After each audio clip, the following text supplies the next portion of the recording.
Never have I witnessed such sincere hospitality and overwhelming spirit of true brotherhood as it is practiced by the people of all colors and races here in the ancient Holy Land, the home of Abraham, Muhammad, and all the other prophets of the Holy Scriptures. For the past week I have been utterly speechless and spellbound by the graciousness I see displayed all around me by people of all colors. I have been blessed to visit the holy city of Mecca. I have made my 7 circuits around the Kaaba, led by a young mutawaf named Muhammad. I drank water from the well of Zamzam. I ran 7 times back and forth between the hills of Mount Safa and Marwa. I have prayed in the ancient city of Mina, and I have prayed on Mount Arafah. There were tens of thousands of pilgrims from all over the world. They were of all colors, from blue-eyed blondes to black-skinned Africans.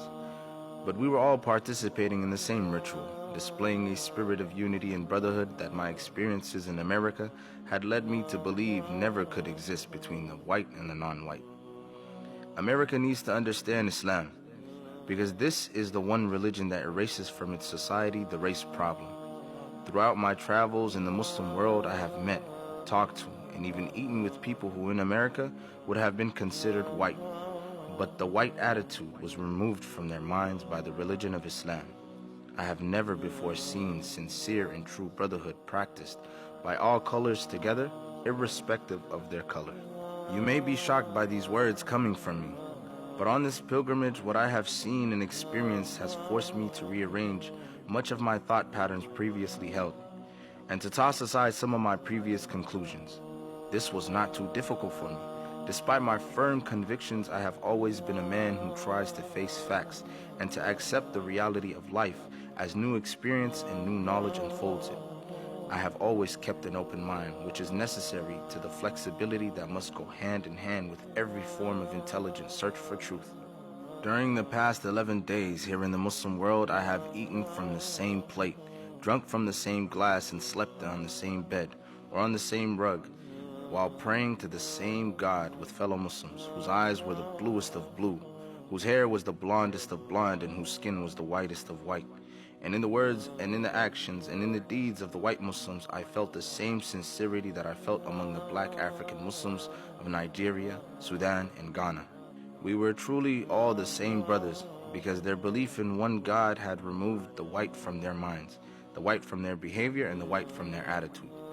I could see from this that perhaps if white Americans could accept the oneness of God, then perhaps too they could accept in reality the oneness of man, and cease to measure and hinder and harm others in terms of their differences in color.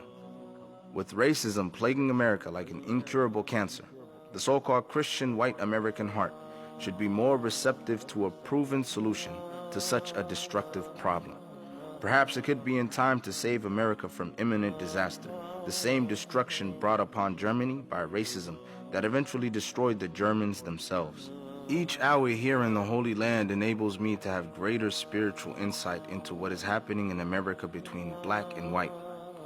The American Negro can never be blamed for his racial animosities. He is only reacting to 400 years of the conscious racism of the American whites. But as racism leads America up the suicide path, I do believe, from the experiences that I've had with them, that the whites of the younger generation in the colleges and universities will see the handwriting on the walls, and many of them will turn to the spiritual path of truth, the only way left to America to ward off the disasters that racism inevitably must lead to. Never have I been so highly honored. Never have I been made to feel more humble and unworthy. Who would believe the blessings that have been heaped upon an American Negro? A few nights ago, a man who would be called in America a white man, a United Nations diplomat, an ambassador, a companion of kings, gave me his hotel suite, his bed. Never would I have even thought of dreaming that I would ever be the recipient of such honors. Honors that in America would have been bestowed upon a king, not a Negro.